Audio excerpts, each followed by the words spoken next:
तमाम सुनने वालों को सबीहा का पुरखुलूस आदाब। नमस्कार, कैसे मिजाज। एक बार फिर हाजिर हैं हम, और आज तो प्रोग्राम के आगाज़ में ही हो रही है आपसे बात। बताइए कैसे हैं आप सभी लोग। उम्मीद तो यही है कि मेरे तमाम दोस्त सुनने वाले हमारे हिंदुस्तान के, प्यारे हिंदुस्तान के, और साथ ही साथ बैरून मुमालिक जहाँ जहाँ सुनी जाती है ऑल इंडिया रेडियो की Urdu service social media live के ज़रिए, सब बखैर आफियत होंगे और दुनिया में ज़िंदगी के मज़े ले रहे होंगे। भाई देखिए, जहाँ तक बात है दुनिया की, तो बस इसके बारे में तो यही कह सकते हैं कि जिसने जिस अंदाज में इस दुनिया को बरता, उसके लिए ये दुनिया बिल्कुल वैसी ही है। और निदा फाजली साहब की बड़ी एक अच्छी गज़ल है, आपने सुनी होगी। उस पे वो कहते हैं कि दुनिया जिसे कहते हैं जादू का खिलौना है, मिल जाए तो मिट्टी है, खो जाए तो सोना है। यानी जिसको सब कुछ मैसर आ गया, अपनी तमाम ख्वाहिशात पूरी हो गई, उसको इसकी कद्र नहीं होती है, तो उसके लिए गोया मिट्टी है। और जिसकी ख्वाहिशात पूरी नहीं हुई, वो जद्दोजहद कर रहा है, उसके लिए दुनिया बड़ी कद्र कीमत वाली चीज़ है, बिल्कुल सोने की मानिंद है। तो यही मामला है। और इसी गज़ल का एक बड़ा खूबसूरत सा शेर मौसम के हस्बे हाल है एकदम। बरसात का बादल तो दीवाना है, क्या जाने किस राह से बचना है, किस छत को भिगोना है। और अगर इसको हम थोड़ा फ़लसफ़ियाना अंदाज में देखें सामीन, तो ये एकदम बिल्कुल वैसा ही है जैसे अब्र रहमत जब बरसता है तो वो ये नहीं देखता कि किसे भिगोना है और किसे नहीं भिगोना है, कौन सी छत जो है वो सूखी रह जानी चाहिए, कौन सी छत जो है वो भीग जानी चाहिए। वो तो बरसता है और खूब बरसता है, सबको सैराब कर देता है, सबको शुक्र अदा करने का मौका देता है।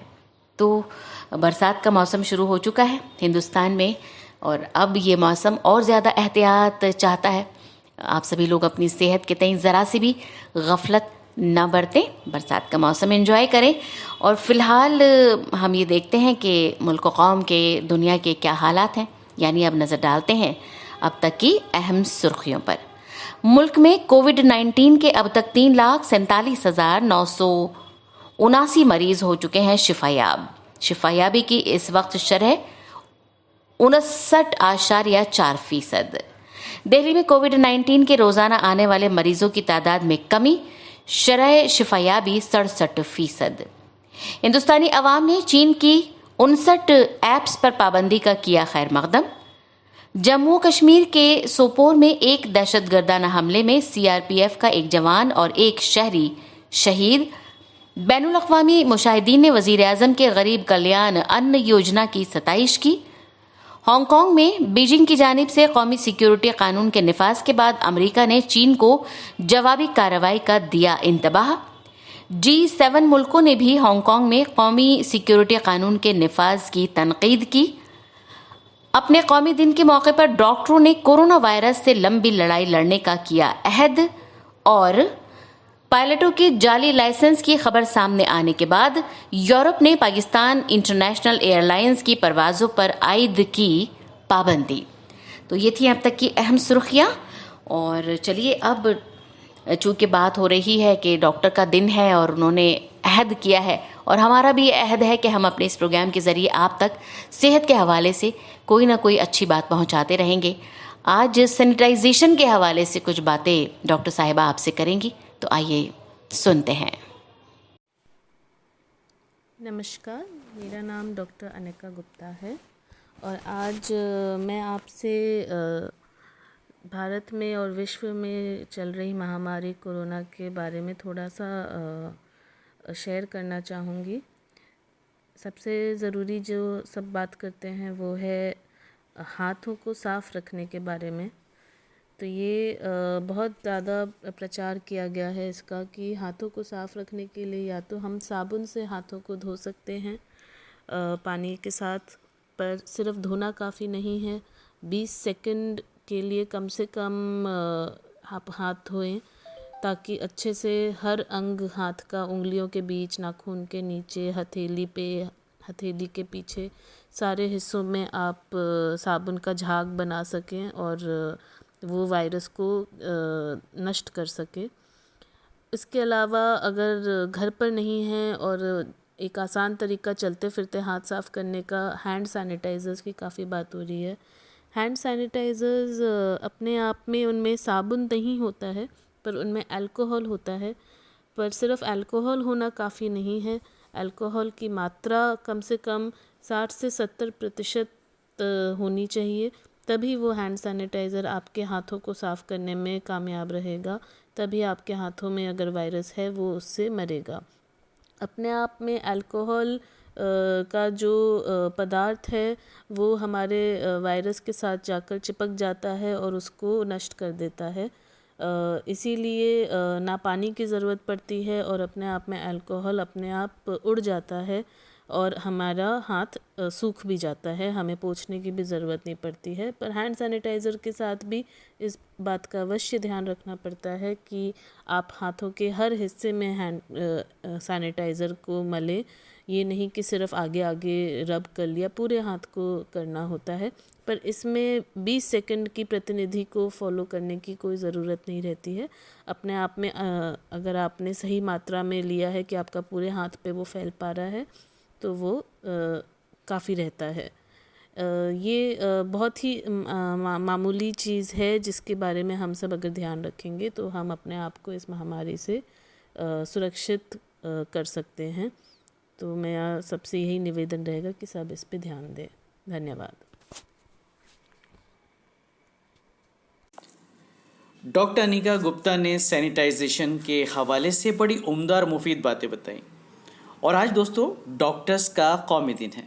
सफ़े अव्वल के महाज के इन खिदमत गुजारों की जितनी सताइश की जाए, जितनी तारीफ़ की जाए उतनी ही कम है।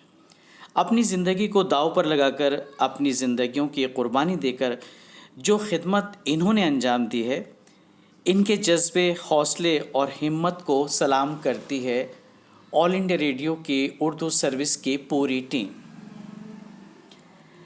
दोस्तों एक बात तो है, जब हम जिस्मानी सुकून चाहते हैं तो आराम करते हैं, और जब जहनी सुकून की तलाश होती है तब मौसीकी का सहारा लेते हैं, और मौसीकी सुनने के बाद एकदम तरोताज़ा हो जाते हैं, फ्रेश हो जाते हैं। तो आइए महसूस होते हैं मोहतरमा गौरी पांडे की गाई इस खूबसूरत गज़ल से। नमस्कार, मेरा नाम गौरी पांडे है और मैं उर्दू सर्विस की श्रोता हूँ। आज मैं आप लोगों के सामने एक गज़ल प्रस्तुत करने जा रही हूँ।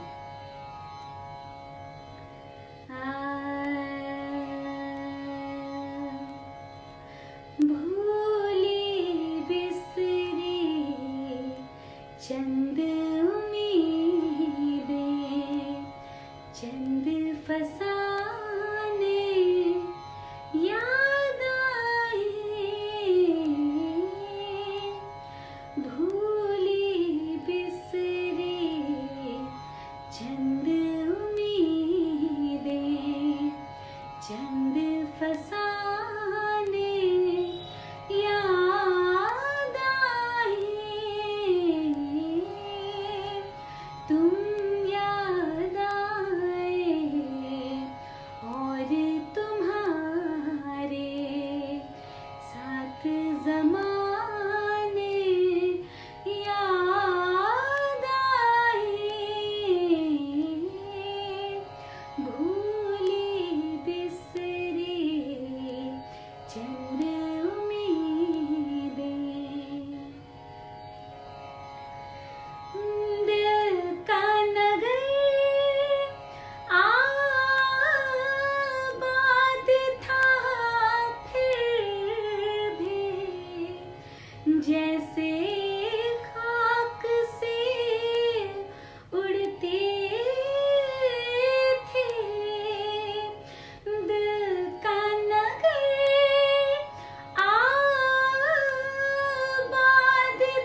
आवाज़ और अंदाज दोनों ही बहुत खूबसूरत थे मोहतरमा गौरी पांडे की गाई इस गज़ल में। और वाकई ये गज़ल सुनने के बाद तो हम फ्रेश हो गए और आप भी यकीनन महसूस हुए होंगे इस खूबसूरत गज़ल से। ऑल इंडिया रेडियो की उर्दू सर्विस की नशियात आप सुन रहे हैं सोशल मीडिया लाइव के ज़रिए। दोस्तों, इल्म फ़न की रिवायत बहुत पुरानी है और कदीम हिंदुस्तानी तहजीब की अगर बात की जाए तो इसकी जड़ें भी बहुत पुरानी हैं, बहुत मजबूत हैं और हज़ारों साल पुराना ये सिलसिला आज भी जारी है, जो हमारी तहजीब की विरासत है। इसी तहजीबी विरासत का हिस्सा है अदब और इसकी एक खूबसूरत सिंध शायरी। अब चाहें गज़ल हो, नज़्म हो या फिर रुबाइयाँ, और शायरी किसी ज़बान की पाबंद भी नहीं होती दोस्तों। कलाम किसी भी ज़बान में कहा जाए वो सुनने वालों पर अपना असर ज़रूर छोड़ता है। ऐसी ही एक शख्सियत हैं संस्कृत के शायर अमारू। आइए उन्हीं के हवाले से सुनते हैं तारीख साज प्रोग्राम ए जब्बार साहब की आवाज़ में। हिंदुस्तान की कदीम तहजीब का तस्करा किया जाए तो इसका मकसद सिर्फ ये नहीं है कि हम अपने हजारों बरस पुराने तहजीबी विरसे पर फख्र करते हुए माजी परस्त होने का सबूत देते हैं। कदीम हिंदुस्तान की तहजीबी अजमत का अंदाजा करते हुए हमें ज़माने हाल की उस दुनिया का भी एहसास रहता है जिसे इल्म फ़न की बेपनाह तरक्की का ज़माना कहा जाता है। लेकिन हजारों बरस पहले अगर हमें इल्म फ़न की ऐसी रवायात का पता चले जिनकी मुमासलत आज के अहद में मौजूद हो, तो हम ये ज़रूर कह सकते हैं कि हमारा माजी और उसकी बेहतरीन माहिराना खुसूसियात हमारे आज के अहद का भी हिस्सा हैं। संस्कृत के कदीम शायर अमारू का नाम आए तो उसकी शायरी का ख्याल आता है और फिर हजारों बरस पहले तख्लीक का हक अदा करने वाले उस शायर के फन को आज के तनाजुर में देखने की ख्वाहिश होती है। सबसे पहले तो अमारू के अहद की बाबत कुछ सुन लीजिए। दरअसल अमारू की कोई सवानेह मौजूद नहीं है। एक आम रवायत यह है कि वो बिकर माजिद के अहद में हुआ था। बिकर माजिद का अहद सन 380 ईस्वी से 413 तक का अहद है।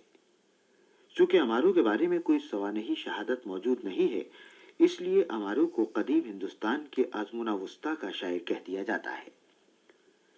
ये वो जमाना था जब दुनिया की किसी दूसरी जुबान में ऐसा बाज़ाब्ता अदब तख्लीक नहीं हुआ था जिसमें इंसानी नफ्सियात की उन खुसूसियात को बयान किया गया हो जिनकी तहकीकात नफ्सियात के नए इल्म के जरिए मुमकिन हुई। जमाने के बदलते मौसमों ने अमारू की शायरी को पूरी तरह गुमनामी में छुपाया तो नहीं, लेकिन अमारू की तख्लीकात का बड़ा हिस्सा महफूज नहीं। ताहम हिंदुस्तानी अदबियात को फख्र है कि अमारू की तकरीबन 100 नज़में आज तक मौजूद हैं और इन्हें हिंदुस्तान ही नहीं बल्कि दुनिया की इश्किया शायरी में एक खास इम्तियाज हासिल है। अमारू की शायरी ने संस्कृत अदब में पहली बार इस हकीकत को मनवाया कि सिर्फ मोहब्बत ही को शायरी का बुनियादी मौजू बनाकर गूनागू नग़मे छेड़े जा सकते हैं। नीज अमारू की शायरी ही से मोहब्बत की गजलिया नज़मों ने बाकायदा बंद की हैत इख्तियार की। एक बंद की महदूद वुसअत में मोहब्बत के किसी एहसास को मुकम्मल तौर पर बयान करना अमारू की शायरी का मकसद है। लेकिन एहसासात की ऐसी नक्काशी कोई आसान काम नहीं है, क्योंकि इसमें चंद मुख्तसर लफ्जों और चंद नपे तुले फिक्रों में एक एहसास की शिद्दत और एक जज्बे के तासुर की तर्जुमानी करना होती है। गोया यूं कहिए कि इस नगमे में हर मात्रा को अलहदा नहीं कर दिया जाता, बल्कि नापतोल के बावजूद उनकी बाहमी आमेजिश इस तौर पर रखी जाती है कि जहन को वही लज्जत हासिल हो जो कई राग से लबरेज धुन को सुनने से होती है।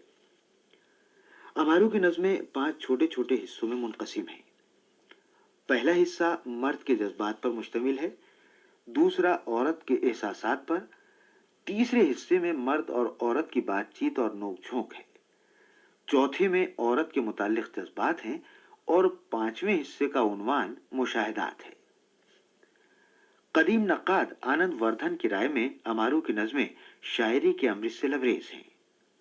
अमारू का कलाम फन्नी लिहाज से भी बहुत बुलंद और काबिल तवज्जो है। चुनाचे संस्कृत के तमाम उलमा और कवायददां फन्नी और लिसानी वजाहतों के लिए अमारू ही की मिसालें देते हैं। संस्कृत के तखयली और तख्लीकी अदब में अमारू एक नई शेरी रवायत का लंबरदार है। अमारू की नज़मों के हिस्से मशाहिदात में से एक नज़म यहाँ मिसाल के तौर पर सुनाई जाती है। आरजू, एहसास और बेसब्री से लरसते हुए वो लंबे सफर के बाद अपनी महबूबा के मकान में दाखिल हुआ और उसने देखा कि उसकी सखियां उसे घेरे हुए हैं।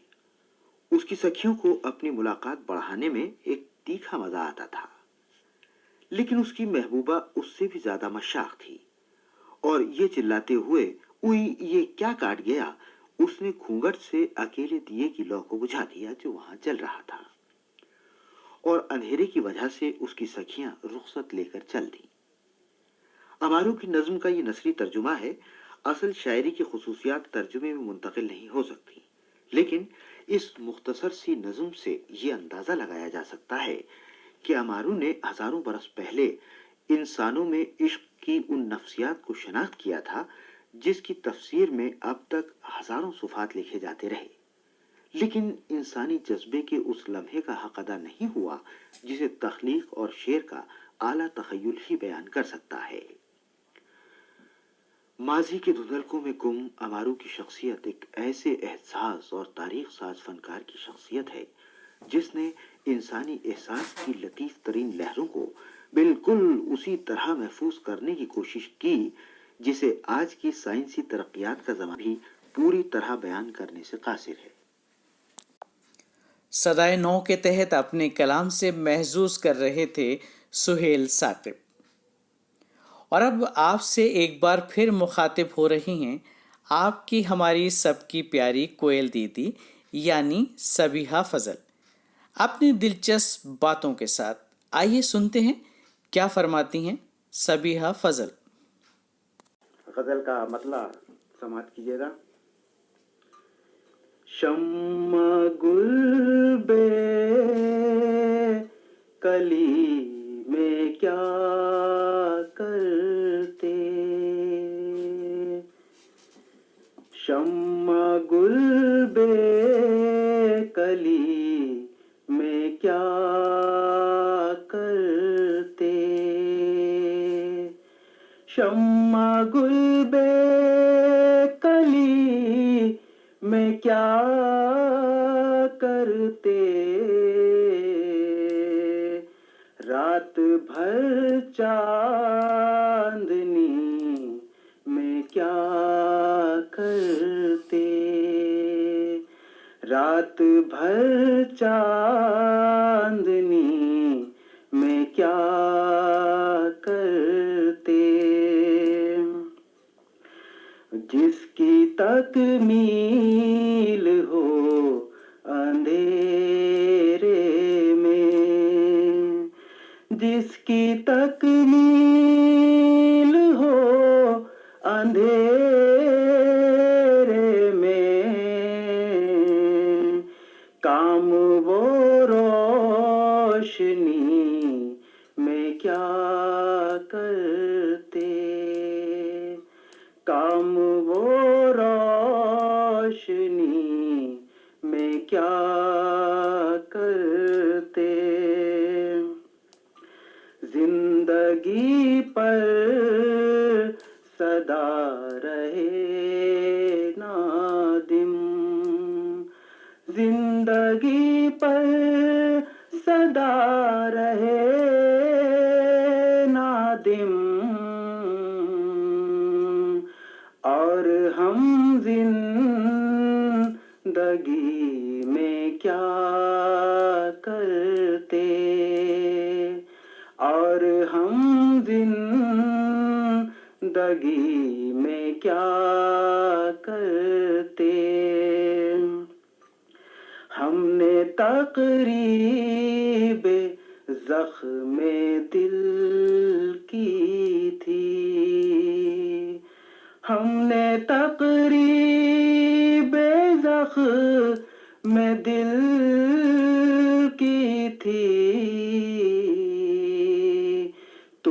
तुम्हें शामिल खुशी में क्या करते, तुम्हें शामिल खुशी में क्या करते। अगली गज़ल पेश कर रहा हूँ। गज़ल से पहले एक शेर और एक मतला और एक शेर समाप्त कीजिए कि दश्ते माजी से निकलकर जो कभी तू आए, दश्ते माजी से निकलकर जो कभी तू आए, कितने आंचल से लिपटकर तेरे जुगनू आए, कितने आंचल से लिपटकर तेरे जुगनू आए। और ख्वाहिशे लम्स ने मजबूर किया जब दिल को, ख्वाहिशे लम्स ने मजबूर किया जब दिल को, ये हुआ जाके तेरे आईने को छू आए। ख्वाहिशे लम्स ने मजबूर किया जो दिल को, ये हुआ जाके तेरे आईने को छू आए। गजल का मतला समाप्त कीजिए। पेशे नजर कोई भी तेरे आईना न हो, पेशे नजर कोई भी तेरे आईना न हो, पेशे नजर कोई भी तेरे आईना न हो। यूं देख मुझको जैसे कोई देखता न हो, यूं देख मुझको जैसे कोई देखता न हो।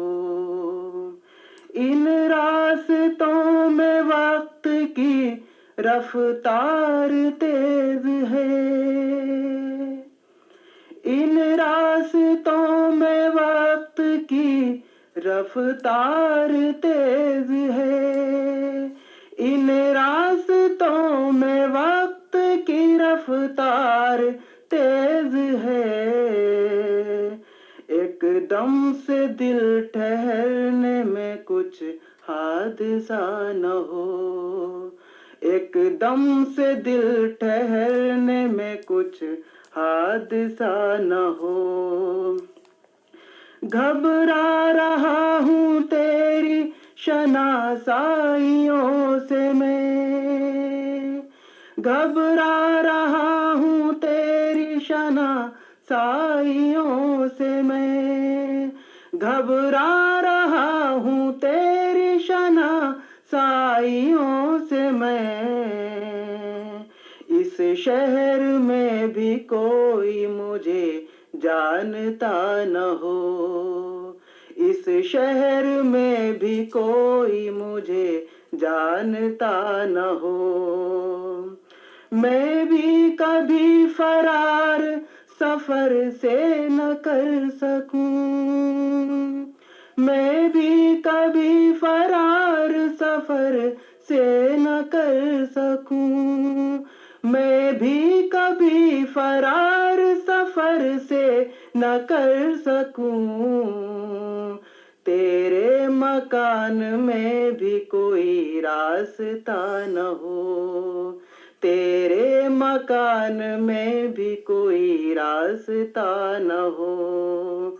साकिब हो कुर्बतों में ये नजदीकियां तमाम, साकिब हो कुर्बतों में ये नजदीकियां तमाम। दूरी हो दरमियान मगर फासला न हो, दूरी हो दरमियान मगर फासला न हो।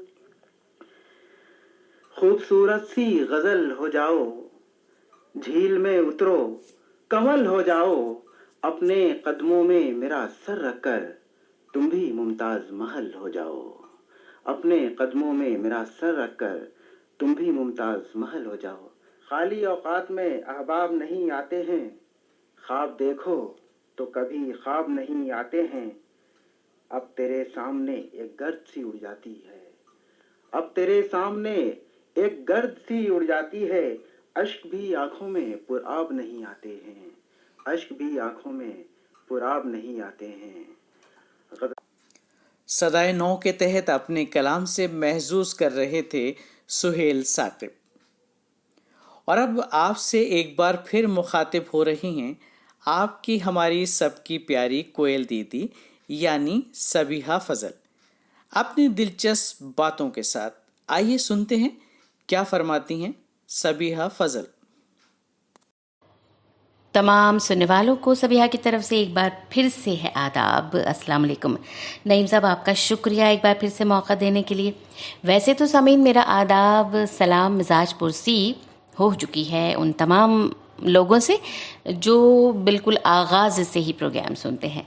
जो थोड़ा लेट आए उनको कह रही हूँ दोबारा से आदाब अर्ज़ है साहब, कैसे मिजाज हैं आप सबके। अच्छा, एक बात यहाँ पर मैं ये कहना चाहूँगी सामीन कि अगर आपके आसपास कोई डॉक्टर साहब या डॉक्टर साहिबा रहते हैं, कौन से वाले डॉक्टर, माहिर तिब जो होते हैं वो वाले डॉक्टर, तो उनको एक शुक्रिया, एक थैंक यू का मैसेज, एक फ़ोन कॉल, एक कार्ड, एक बुके या एक छोटा सा फूल आज ज़रूर भेजिए। आज ज़रूर उनको शुक्रिया कहिए क्योंकि आज उनका दिन है। नेशनल डॉक्टर्स डे आज मनाया जा रहा है। 1 जुलाई को पूरे हिंदुस्तान में मनाया जाता है ये दिन। और क्यों मनाया जाता है इसके बारे में ज़्यादा तफसील में जाने की ज़रूरत इसलिए नहीं क्योंकि डॉक्टर हमारी ज़िंदगी में कितने अहम होते हैं हम सभी जानते हैं। उन्हीं की खिदमात की बदौलत हम सभी लोग सेहतमंद रहते हैं। और आज के दिन बड़ी बड़ी हस्तियों ने तमाम डॉक्टर्स के खिदमात को सैल्यूट किया है, जिसमें हम बात करें तो union home minister Amit Shah ji हैं, information broadcasting minister Prakash Javadekar ji हैं, विराट कोहली है, ऐसे ही बहुत सारे सेलिब्रिटीज़ हैं जो आज डॉक्टर्स को शुक्रिया कह रहे हैं, उनके खिदमात के एतराफ़ में उन्हें सैल्यूट कर रहे हैं और ये मान रहे हैं कि उन्हीं की बदौलत हम सब सेहतमंद रहते हैं। और ख़ास तौर पर इन दिनों जो दुनिया के हालात हैं, हिंदुस्तान के हालात हैं, ऐसे में जिस तरह से डॉक्टर्स काम कर रहे हैं तो और ज़्यादा ये हमारी और आपकी ज़िम्मेदारी बन जाती है कि हम उनकी खिदमात के एतराफ़ में उनको कम से कम शुक्रिया तो कह ही सकते हैं।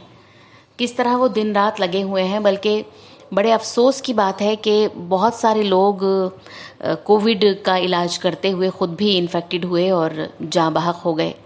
उन तमाम डॉक्टर्स को हमारी पूरी टीम खराज अक़ीदत पेश कर रही है।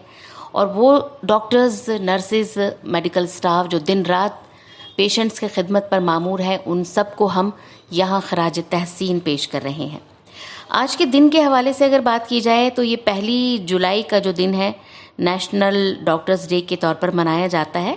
दरअसल ये एक यादगार दिन है, डॉक्टर बिधान चंद्र रॉय की याद में ये मनाया जाता है, जो कि महज इत्तेफाक ही कहिए कि 1 जुलाई सन 1882 को पैदा हुए थे और 1 जुलाई सन 1962 को इस दारे फ़ानी से कूच कर गए थे। डॉक्टर बिधान चंद्र रॉय के बारे में अगर बात करें तो माहिर तिब थे, अपने पेशे के बहुत माहिर, लेकिन सिर्फ डॉक्टर ही नहीं थे, उनके अंदर और बहुत सारी खुसूसियात थीं।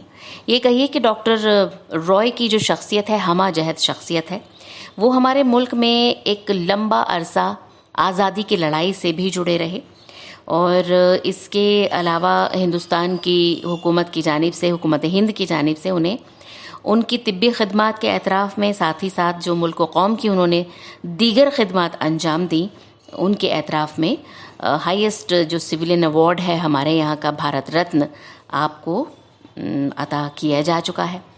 इसके अलावा अगर बात करें तो ये वेस्ट बंगाल के चीफ मिनिस्टर भी रहे हैं और वो भी अपनी ज़िम्मेदारी आपने बहुस्न खूबी निभाई। और जनाब, ये पूरी दुनिया में वैसे तो डॉक्टर्स का दिन मनाया जाता है, लेकिन हर मुल्क में इसको मनाने के जो दिन और तारीख़ें हैं वो अलग अलग हैं। और अगर इसकी शुरुआत की बात की जाए तो 1933 से इसकी शुरुआत हुई थी पूरी दुनिया में। सबसे पहले ये जॉर्जिया में मनाया गया था, मार्च का महीना था, सन था 1933। इसके अलावा अमेरिका में भी मनाया जाता है, दीगर मुल्कों में अलग अलग तारीख़ें हैं इसके लिए और मनाने का अंदाज़ या ये कहिए कि जो तकरीबात हैं अलग अलग मुनक़्क़िद होती हैं।